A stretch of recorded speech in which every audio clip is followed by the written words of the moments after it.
aleluia, aleluia, aleluia, aleluia, aleluia, aleluia, aleluia, aleluia, aleluia, aleluia, aleluia. Eis meu filho muito amado, nele está meu bem-querer. Escutai-o todos vós, escutai-o todos vós. Aleluia, aleluia, aleluia, aleluia, aleluia, aleluia, aleluia, aleluia, aleluia, aleluia, aleluia, aleluia, aleluia, aleluia, aleluia. o Senhor esteja convosco. Ele está no meio de nós.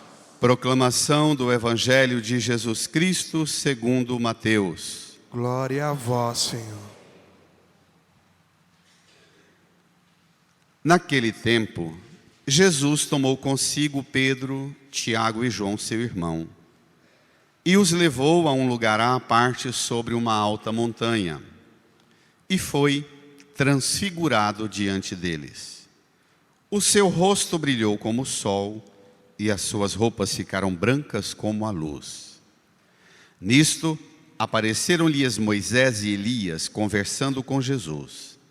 Então Pedro tomou a palavra e disse: Senhor, é bom ficarmos aqui. Se queres, vou fazer aqui 3 tendas, uma para ti, outra para Moisés e outra para Elias. Pedro ainda estava falando, quando uma nuvem luminosa os cobriu com sua sombra. E da nuvem, uma voz dizia: Este é o meu filho amado, no qual eu pus todo o meu agrado, escutai-o. Quando ouviram isto, os discípulos ficaram muito assustados e caíram com o rosto em terra. Jesus se aproximou, tocou neles e disse: Levantai-vos e não tenhais medo. Os discípulos ergueram os olhos e não viram mais ninguém, a não ser somente Jesus. Quando desciam da montanha, Jesus ordenou-lhes: Não conteis a ninguém esta visão, até que o Filho do Homem tenha ressuscitado dos mortos. Palavra da salvação. Glória a vós, Senhor. Aleluia, aleluia, aleluia, aleluia, aleluia, aleluia, aleluia, aleluia. Nos recolhamos por um instante em silêncio, em oração. Peçamos ao Divino Espírito Santo o auxílio necessário para que compreendamos bem, claramente, esta palavra e sejamos também por ela transfigurados, transformados. Rezemos pedindo ao Senhor.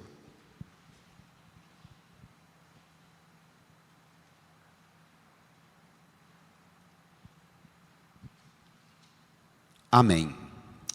Irmãs e irmãos, no dia 6 de agosto, a igreja celebra uma festa pouco conhecida aqui no Ocidente, muito popular no Oriente, a festa da Transfiguração do Senhor. A transfiguração é um acontecimento na vida de Jesus, com 3 dos seus apóstolos, que num momento muito importante da missão, da caminhada de Jesus aqui na terra, manifesta Deus de uma forma extraordinária, tanto para dar a Jesus a sua unção, confirmando-o com vigor para que ele continue a sua missão, quanto esta manifestação é para os apóstolos um auxílio para dar aos apóstolos a oportunidade de enxergar de um modo novo aquilo que eles, por condicionamento de doutrina, de interpretação limitada ou fraca ou errada, eles viam Jesus, escutavam Jesus, acompanhavam os acontecimentos na vida de Jesus, mas não entendiam Jesus. Tem gente que é assim, e às vezes nós somos assim. Convivemos, testemunhamos as ações de Jesus, escutamos Jesus, mas não entendemos Jesus. Vamos lá? Tome comigo no seu folheto, número 10, Evangelho de Mateus, capítulo 17, versos 1 ao 9. Nós estamos lendo ao longo do ano a sequência deste Evangelho. Saltamos aqui 2 capítulos de semana passada para cá, e a gente vê lá na frente já uma espécie de iluminação pelo que Jesus está enfrentando na rejeição ao que ele é e ao que ele faz.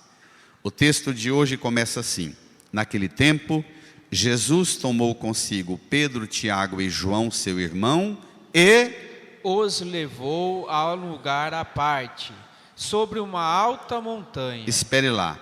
O que é que estava acontecendo que, afinal de contas, era a motivação que levou Jesus a escolher só 3 dos seus apóstolos, não os outros, tomar consigo esses 3, levar os 3 e subir uma alta montanha, não qualquer montanha. No Evangelho de Mateus, por 2 vezes aparece muitas vezes a montanha, Jesus indo à montanha, mas só 2 vezes sobre uma alta montanha. Lá, no dia em que o demônio tentou Jesus, a terceira tentação, mostrando os reinos do mundo e sua glória, e aqui, quando Jesus mostra a glória dele, preste atenção nisso, quando o demônio quis mostrar a glória do mundo para Jesus, e agora que Jesus mostra a glória dele para os apóstolos. Perceba esse elemento, porque ele é muito decisivo para o que segue. Jesus, a partir do capítulo 9 de Mateus, ele toma a firme decisão de ir para Jerusalém.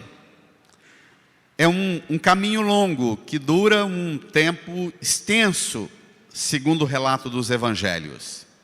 Ao longo deste caminho, Jesus aproveita para que esta viagem seja uma viagem que o evangelho chama de subida para Jerusalém, e esta subida para Jerusalém seja ocasião também de uma subida espiritual dos discípulos, uma elevação na compreensão da vida, da missão e da obra de Jesus. Jesus sobe para Jerusalém. No caminho, Jesus vai gradativamente diminuindo os milagres e acentuando os ensinos. Lá embaixo, a partir do capítulo 9 de Mateus, Jesus já sofreu por parte da família dele e das autoridades dos judeus uma rejeição. A família pensa, ele está louco. As autoridades religiosas pensam e falam e difamam Jesus, dizem, ele é um blasfemo, ele é um herege. Acusam-no dos 2 pecados mais graves, motivos para os quais poderiam matá-lo, apedrejá-lo. E agora Jesus começa a ter uma incompreensão por parte da multidão. Ele vai realizando os milagres e os ensinos e os milagres, porque os milagres são uma espécie de esclarecer que aquilo que ele ensinou é verdadeiro e procede, e é para as pessoas aderirem ao que ele ensinou. As pessoas querem milagre, mas não querem ensino. Porque, do ponto de vista da religião, a gente comumente é assim: eu já sei o que é certo, não precisa me ensinar. Já recebi dos meus avós, dos meus tios, dos meus pais. Do ponto de vista do ensino, eu sou isso, pronto. Ensino, geralmente a gente pega o que interessa para a gente. Agora, milagre, a gente quer tudo. E assim a multidão comporta. Jesus vai firmando, para não dizer endurecendo, vai diminuindo os milagres e firmando o ensino. No caminho, ele realiza por 2 vezes a multiplicação de pães. Para Mateus, Jesus multiplicou os pães 2 vezes. Nas 2 vezes que ele multiplicou os pães, nem os discípulos nem a multidão entendeu. Ele continua o caminho e aqui estamos no capítulo 17, versículo 1. No capítulo 16, versículo 21, indo com a multidão e os discípulos para Jerusalém, Jesus diz: olha, eis que nós estamos subindo para Jerusalém, chegando lá, eu vou ser rejeitado, perseguido e condenado à morte de cruz. Não tenham medo, não fiquem inseguros, no 3º dia eu vou ressuscitar. Um banho de água gelada no entusiasmo da multidão e dos discípulos. Porque morrer condenado na cruz era o tipo de condenação mais para o pior tipo de gente. É chamado, quem morre de pendurado, assim, é chamado de maldito na Bíblia. Então, ele é um maldito, ele se fez maldito, depois Paulo vai trabalhar essa teologia. Ele se fez maldito por causa de nós. Então, Jesus realiza os ensinos e os milagres e anuncia esse milagre. A multidão entra em conflito, aumenta a exigência de Jesus que faça mais milagres. Os discípulos ficam receosos. E curiosamente, aqui no texto fala que Jesus tomou Pedro, Tiago e João, seu irmão. Tiago e João são irmãos, filhos de Zebedeu. Pedro e André são irmãos. Os 4 são os primeiros apóstolos que Jesus chamou e constituiu como apóstolos. As 4 primeiras colunas da igreja. Das 4, Jesus chama 3. Provavelmente delegou a André a tarefa de cuidar dos outros apóstolos e da multidão que ficou ao pé da montanha. Vamos ali comigo. Subiu a montanha. Sobe a montanha por 2 razões. Vamos lá? Sobe a montanha por 2 razões. Versículo 2. E foi transfigurado diante deles. Crianças e jovens, o que é transfigurado? O texto diz: o seu rosto brilhou como o sol. Leia a igreja. E suas roupas ficaram brancas como a luz. Rosto como o sol, roupas brancas como a luz. É a transfiguração ou a metamorfose, um processo de mudança de semblante, de feição.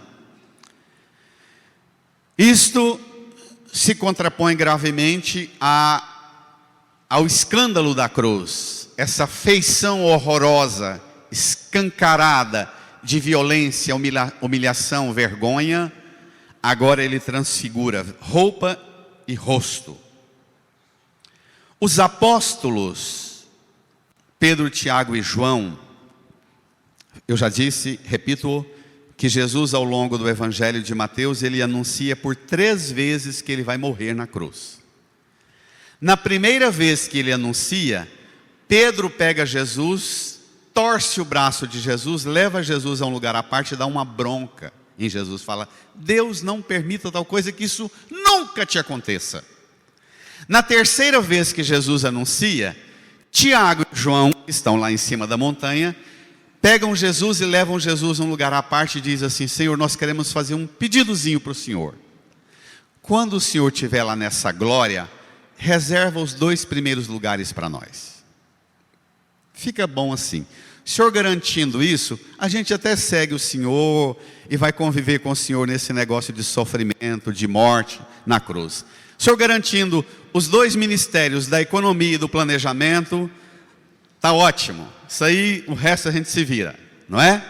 É bem isto, é expectativa terrena. Para eles, Jesus é um líder político, é um líder terreno. Eles enxergam Jesus na dimensão horizontal das realidades daqui. Eles não alcançam uma visão da transcendência, não percebem Jesus na dimensão de uma realidade que supera esta. Pronto, não é à toa, portanto, que das incompreensões que Jesus sofreu na segunda vez que Jesus anuncia, o relato termina-se, Mateus diz que os discípulos foram tomados por uma tristeza muito grande. Então, essa subida ao monte, ela acontece na vida de Jesus e dos apóstolos num momento tenso, num momento sofrido, num momento de dificuldade de entender quem é, afinal de contas, Jesus, que diferença tem Jesus para os líderes messiânicos, terrenos, políticos, para os messias políticos deste mundo, que diferença tem ele? É aqui que se situa. E quem segue Jesus, segue-no destinados a qual realidade, já que não é para a realidade dos reinos daqui? A transfiguração vai explicar. Vamos ver? Enquanto ele está transfigurado, versículo 3. Nisto, leiam. Apareceram-lhes Moisés e Elias, conversando com Jesus. Moisés e Elias, olhem para cá. Nós dividimos a Bíblia em 2 partes, Antigo e Novo Testamento, não é? No tempo de Jesus só existia o Antigo Testamento, que também era dividido em 2 partes. O Antigo Testamento no tempo de Jesus era dividido em o livro de Moisés, que são os 5 primeiros livros da Bíblia, e o livro dos profetas, que é todo o resto do Antigo Testamento. Então, quando Jesus aparece transfigurado e conversando com Moisés e Elias, me ajuda aqui, Paulo. João Paulo, espere lá. Não, segura aqui. Se você já assistiu um ritual de ordenação de um bispo na Igreja Católica, no rito de ordenação do bispo, o bispo ordenante, aquele que está ordenando o novo bispo, num certo momento, o bispo que é ordenado ajoelha, e o bispo ordenante traz o livro da palavra e põe desse jeito sobre a cabeça dele. Na expressão bíblica dos Salmos, abrigar debaixo da tenda da palavra de Deus. O meu abrigo é a palavra de Deus, é o livro, é a tenda da palavra de Deus. Isso aqui é uma tenda. Pronto. Entendendo essa imagem, que Jesus conversando com Moisés e Elias, ele está conversando com a palavra de Deus e ele está recebendo das 2 maiores autoridades, cujos nomes são escolhidos para serem o nome da própria Sagrada Escritura, o livro de Moisés e Elias. Jesus conversando com eles significa que Jesus não está enganando os apóstolos, que Jesus é de verdade aquilo que Deus promete no Antigo Testamento, que Jesus corresponde de fato fidedignamente ao que Deus diz no Antigo Testamento. Em Jesus, tudo se realiza conforme as promessas, mas em Jesus as promessas são infinitamente superadas. Moisés e Elias, junto com Enoque, um descendente de Noé, são os 3 personagens do Antigo Testamento que não conheceram a corrupção. Diz a tradição e os relatos bíblicos que eles morreram, mas não apodreceram, foram levados em corpo e alma. Elias nem morreu, foi arrebatado no carro de fogo. Mas Moisés morreu, mas o túmulo dele desapareceu, porque a ideia foi arrebatado, e Enoque também. Então, Jesus conversa com 2 que estão arrebatados na glória do céu. E, curiosamente, aparece também a figura de Enoque no símbolo da construção da arca, que vem agora. Jesus conversa com as 2 maiores autoridades do Antigo Testamento. Pronto, enquanto Jesus está conversando, aparece uma figura tipo da de Noé, que representa Enoque. Versículo 4. Então Pedro tomou a palavra e disse: bradem. Senhor, é bom ficarmos aqui. Se queres, vou fazer aqui 3 tendas, uma para ti, outra para Moisés e outra para Elias. Como Noé, o carpinteiro que construiu a arca que salvou a humanidade do dilúvio, Pedro propõe construir 3 tendas. Ele diz tudo no singular: eu vou construir aqui. Vou fazer aqui 3 tendas. Uma para ti, outra para Moisés e outra Elias. Pedro então se põe na linhagem de Noé, do outro personagem cujo Enoque é o arrebatado para o céu. Pedro tenta tirar Jesus da tenda da palavra de Deus e colocar Jesus na tenda que ele vai construir. Mas aqui tem o gargalo. Lá debaixo, ao pé da montanha, ou no caminho, Pedro tinha recebido de Jesus a pergunta: para os homens quem sou eu? Pedro confessou: tu és o Messias, o Filho do Deus vivo. E Jesus disse a Pedro: feliz és tu, Simão, filho de Jonas, que não foi um ser humano que te revelou isso, mas o meu Pai que está no céu. Por isso eu te digo que tu és Pedro, e sobre esta pedra construirei a minha igreja.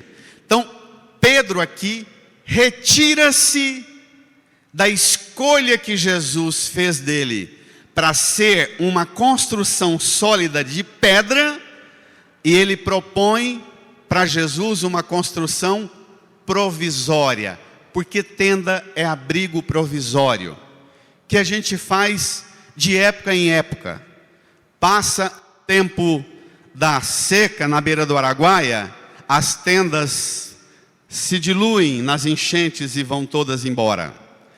Pedro propõe a Jesus aquilo que o Senhor falou de construir uma igreja sólida, onde as pessoas se reúnem, se alimentam com os divinos sacramentos, se abrigam debaixo da palavra. Vamos sair dessa, vamos fazer tenda provisória. Sabe por quê, Jesus? Porque é bom ficarmos aqui. Pedro prefigura a cultura moderna de hoje, a cultura do bem-estar e do conforto. Bento XVI e o Papa Francisco, não deixem de ouvir as homilias do Papa Francisco na Jornada Mundial da Juventude, hoje cedo no encerramento e ontem na vigília. Extraordinárias pregações que ele fez. Mas Bento XVI e Francisco cunharam uma expressão que eu gosto muito: nós vivemos o tempo da escravidão do bem-estar e do conforto.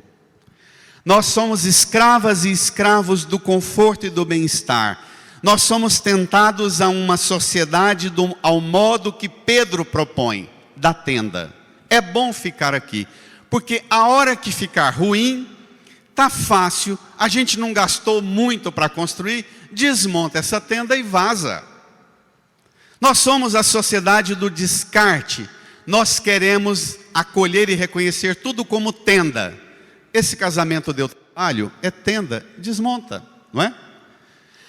A geração de jovens hoje, que lutam para conseguir emprego, batalham horrores para prestar um concurso, ganha 30 mil, 40 mil, 20 mil, 15 mil, e sem nenhum remorso diz: pai, vou deixar esse emprego porque está difícil, está me dando uns aborrecimentos que eu não estou sendo feliz. Nós vivemos numa sociedade absurdamente escrava do conforto imediato. Aquela noção de ralar, de gastar energia, de penúria mesmo, de sofrimento, de batalha. Nós perdemos isto. Nós queremos ser escravas e escravos do conforto. Vamos viver ao abrigo de tenda. Uma coisa fácil, relacionamento hoje é aquela listazinha do WhatsApp, o amigo que deu trabalho, apaga, bloqueia, que não enche o saco mais. O parente que deu aborrecimento, bloqueia, tira esse parente, nem parente é mais, bloqueado, cancelado. Não é? É isso que Pedro propõe, a sociedade do cancela, do desmonta e vamos para outra coisa. Pedro não tem noção do que está propondo, não tem noção. A fala de Pedro em tirar Jesus da tenda da palavra e ir para a tenda provisória dele, do cancelamento, pede uma intervenção maior. O próprio Deus, o divino Pai eterno, não aguenta escutar Pedro falar isso para Jesus e intervém. Vamos lá? Versículo 5. Pedro ainda estava falando. Leiam.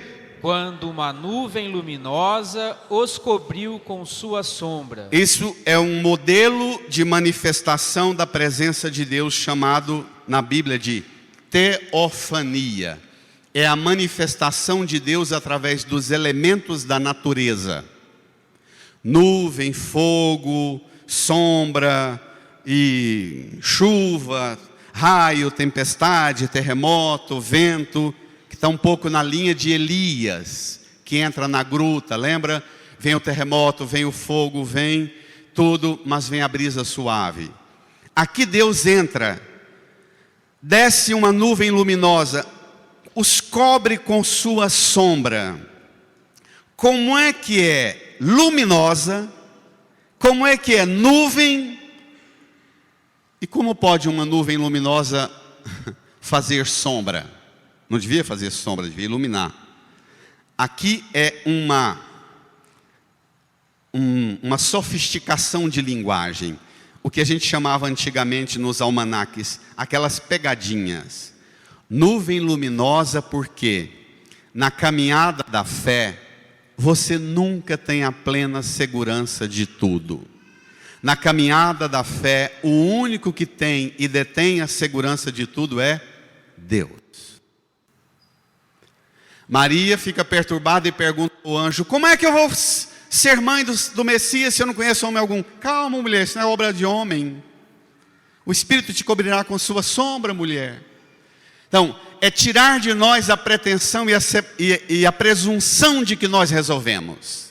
Cobrir com a sombra significa, Paulo diz, na fé caminhamos como que as apalpadelas. Agora vemos confusamente como num espelho, mas o veremos tal como ele é. Aqui é a intervenção do Pai. Na nuvem, na luz, o Espírito Santo, e Jesus, a própria pessoa de Jesus. E da nuvem vem uma voz que dizia: brada. Este é o meu filho amado, no qual eu pus todo o meu agrado. Igreja, eu quero que vocês reajam. No finalzinho do versículo 5, ajudem de novo. Pedro ainda estava falando quando uma nuvem luminosa os cobriu com sua sombra.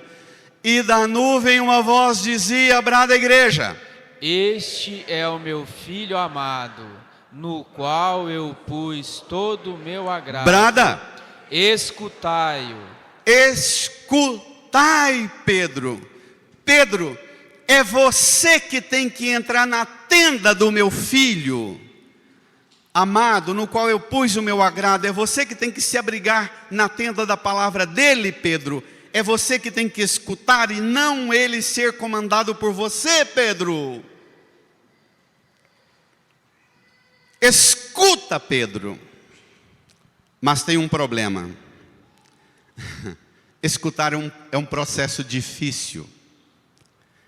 Escutar é muito difícil. Escutar é diferente de ouvir. Ouvir é um processo fisiológico do aparelho auditivo aqui, natural ou com recurso técnico que a gente ativa. Às vezes a gente ouve, mas não escuta. Escutar é um processo mais psicológico, mais cognitivo, mais emocional. Você ouve e você se envolve com o conteúdo falado. Pedro está seguindo Jesus e tem a pretensão de poder mudar o curso da história de Jesus. E o Divino Pai Eterno diz: não, Pedro, eu o elegi, ele é meu eleito, no qual quando o Pai fala, este é o meu filho, no qual eu pus o meu agrado, é a eleição, eu o escolhi, para que você e todos escutem-no. O problema é que a escuta exige processos permanentes de mudança. Versículo 6. Quando ouviram isto, bradem. Os discípulos ficaram muito assustados e caíram com o rosto em terra. Espere lá. Assustados, caídos com o rosto em terra. Capotaram os corajosos. Por que é que eles caíram com o rosto por terra? Porque eles já escutaram outras fontes. Eles já estão marcados por outras escutas, por outras doutrinas, por outros pregadores, por outras vozes. Eles aprenderam com os intérpretes do Antigo Testamento que Deus é um Deus ameaçador, castigador, violento, punidor. Eles têm medo da presença de Deus. Eles caem com o rosto por terra porque ouvir Deus é uma coisa que pode fazer a gente virar pó nas expressões do Antigo Testamento. Eles já escutaram outras vozes e já cimentaram na mente e no coração deles uma compreensão de Deus, que eles, ao invés de voltarem-se para Jesus e dizer, então fala Jesus, que o teu servo te escuta, caem com o rosto por terra como mortos. Aí tem um processo de cura da escuta. Talvez você seja uma pessoa assustada. Talvez você seja uma pessoa na fé sempre caída com o rosto por terra. Porque você não sabe experimentar o comando que Deus, o Pai Eterno, te dá. Escute Jesus, o Filho que eu elegi, escolhi para falar a você. Versículo 7. Leia. Pausadamente, mas leia com vigor, igreja, reage. Jesus se aproximou, tocou neles e disse... Espere lá. Antes de Jesus falar, ele faz um movimento. 2 movimentos. Ele se aproxima e depois toca. Talvez aqui esteja para você a possibilidade de cura a partir de hoje. Talvez você tenha aprendido a escutar Jesus sem nunca ter experimentado Jesus se aproximar de você e tocar você. Se aproximar significa um movimento de Deus que se faz próximo de você. Tocar é uma dimensão afetiva, de relação, de vinculação, de proximidade. Ninguém põe a mão no ombro assim de alguém se não tem intimidade, não é? A aproximação e o toque é que vai dar qualidade para a escuta. Você hoje não peça a Jesus a graça de te ajudar a aprender a escutar Jesus e a obedecer Jesus com a opinião que você tem sobre Deus. Mude primeiro sua forma de se relacionar com Jesus. Antes de escutar Jesus, peça a graça de você experimentar Jesus se fazer próximo de você, tocar você, distensionar tudo aquilo que em você está caído por terra como morto. Aí a escuta vai ter uma qualidade que você não tem noção do que virá a partir daqui. Amém? Dê uma salva de palmas para ele. Brada!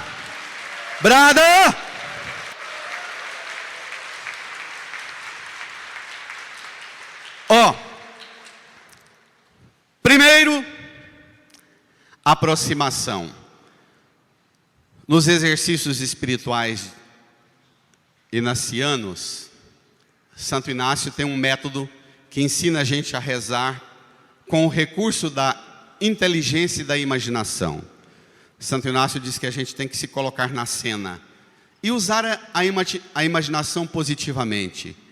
Jesus se aproximar, você caído, tomado de medo, caído com o rosto por terra, e você escuta o barulho dos passos de Jesus se aproximando de você, a essa alta montanha que é eu considero o lugar mais bonito do mundo que eu já vi. Essa alta montanha, um vento puríssimo que vem do Mediterrâneo.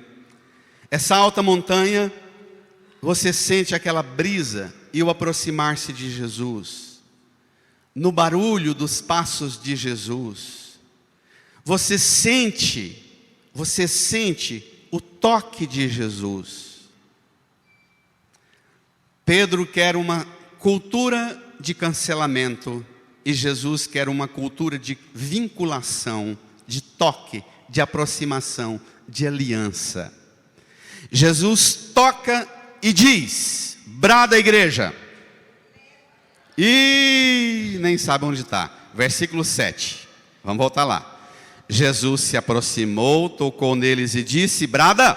Levantai-vos e não tenhais medo. Repita: levantai-vos e não tenhais medo. Pronto.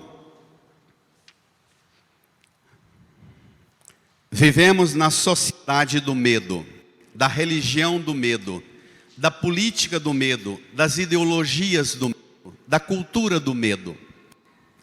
Se você tirar da internet e da propaganda da TV o poder dos programas que têm a finalidade de impor medo na massa, você falha o mundo em 3 meses.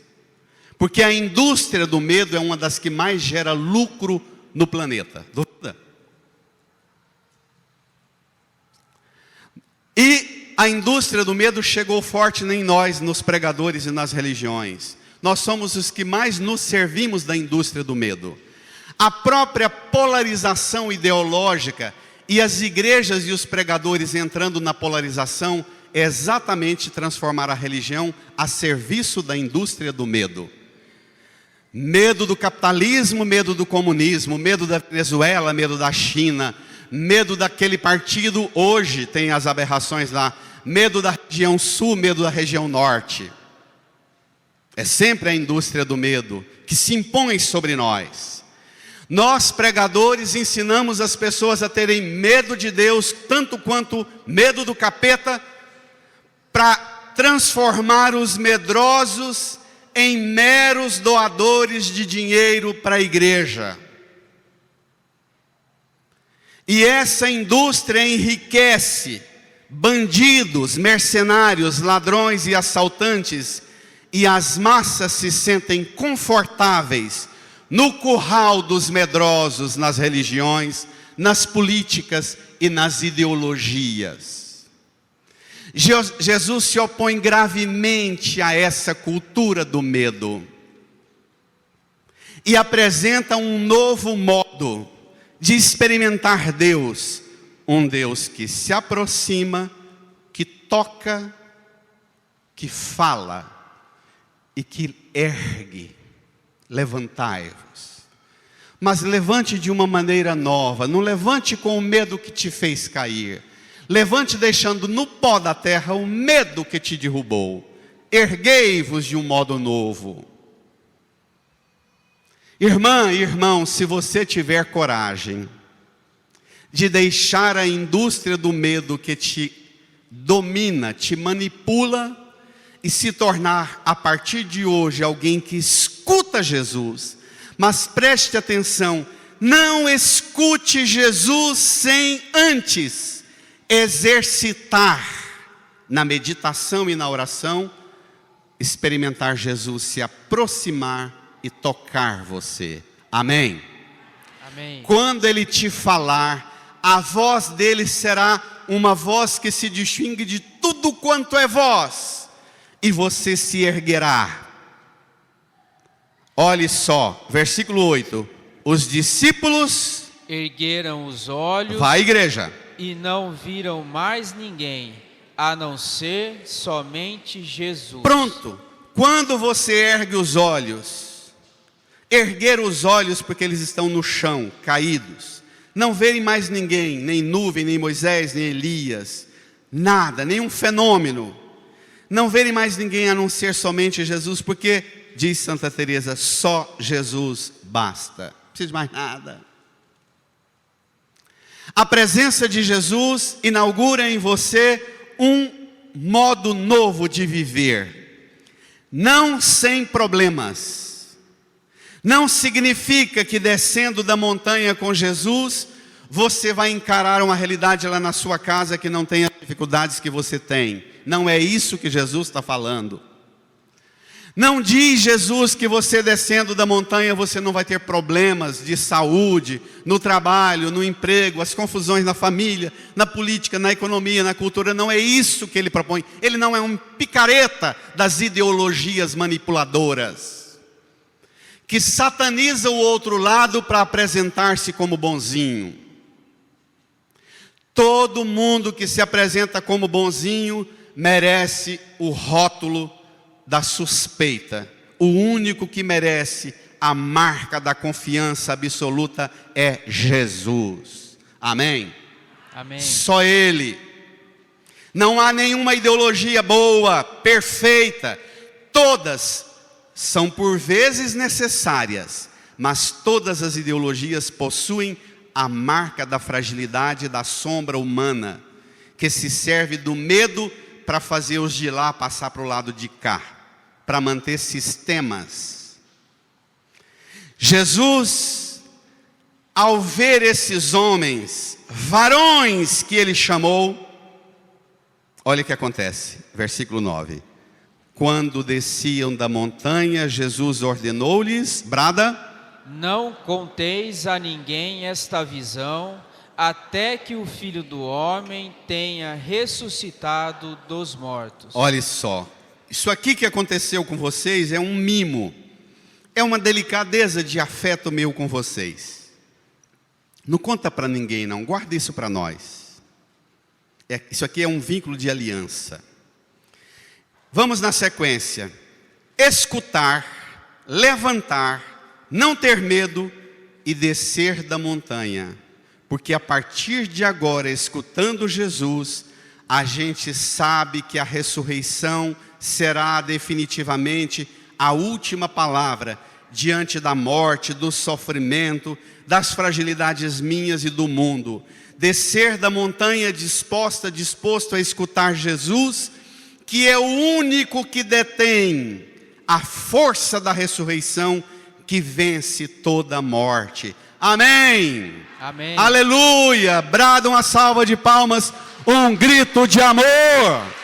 Uhul. Brada. Brada.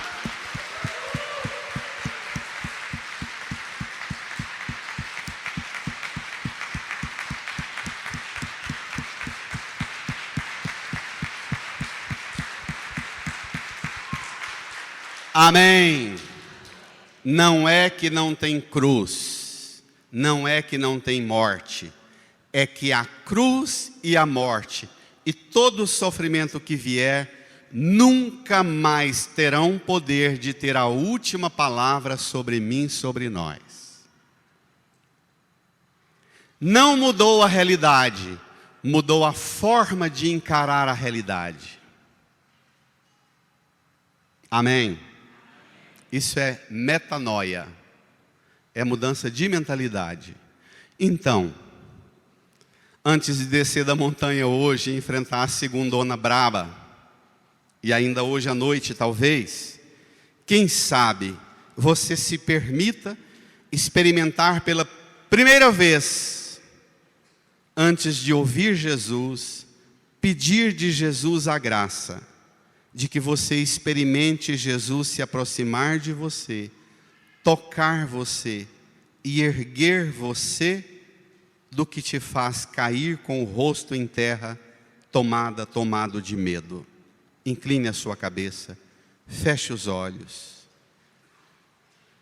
Fale com Jesus e peça de Jesus esta graça extraordinária de ser mulher nova, homem novo da escuta, mulher e homem curados de uma religião de medrosos para homens e mulheres da confiança, da escuta confiante, obediente. Fale com Jesus.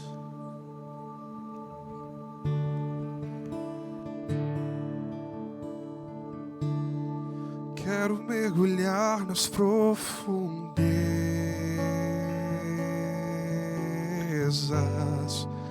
do Espírito de Deus e descobrir tuas riquezas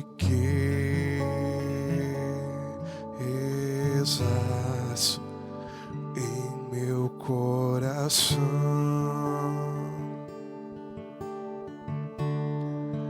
Descobrir tuas riquezas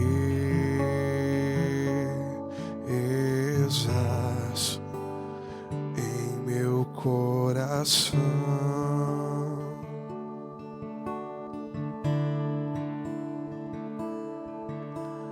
É tão lindo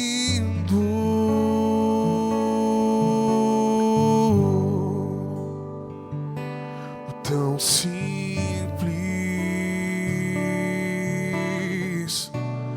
brisa leve, tão suave, doce Espírito Santo de Deus. Brisa leve, tão suave, doce Espírito Santo de Deus. Fiquemos em pé. Deixe a folha no banco. Estendam as mãos aqui para a cruz de Jesus. Reze do seu modo, ou se te ajuda, reze comigo. Senhor Jesus, na cruz, o Senhor venceu o domínio de toda espécie de medo, de escravidão, de manipulação da pessoa humana, na falsa segurança das coisas do mundo. O Senhor é a tenda segura que transformou cada um de nós em templo de Deus, santuário de Deus, uma tenda provisória onde Deus abriga. Senhor Jesus, por seu sangue, por sua morte, por sua ressurreição, não me permita viver escravo do medo. Põe em meu coração, em minha inteligência, uma unção nova.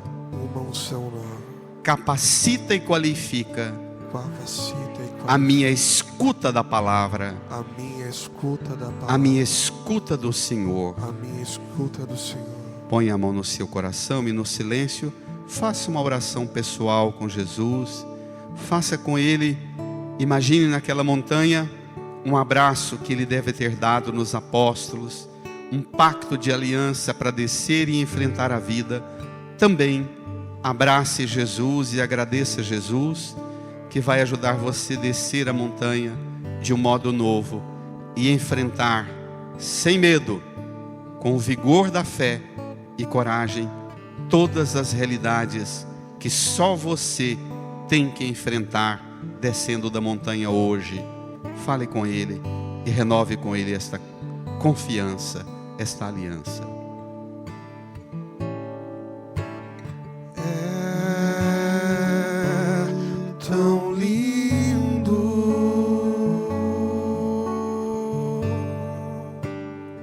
tão simples, brisa leve, tão suave, doce Espírito Santo de Deus. Brisa leve, tão suave, doce Espírito Santo de Deus. Repita comigo: eu confiarei, não terei medo. Jesus me conduz. Amém. Agora eu vou te pedir para que você seja a manifestação de Jesus na vida de quem está perto de você, e quem está perto de você seja a manifestação de Jesus em sua vida. Se aproximar, dar um abraço e dizer a quem está do seu lado: não tenha medo, Jesus está com você. Brada, firma. Vamos cantar, cantar a paz do meu Senhor Jesus. Deixar que o amor de Deus se torne em nossa vida a luz. É tão bom estar aqui, juntos louvando ao Senhor, soltar a nossa voz e assim exaltar. Não tenha medo. O Deus de amor. Não tenha medo. É tão bom estar aqui. Vamos terminar com uma salva de palmas para Jesus.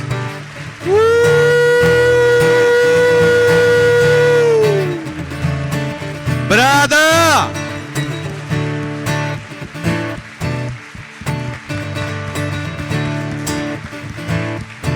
Amém.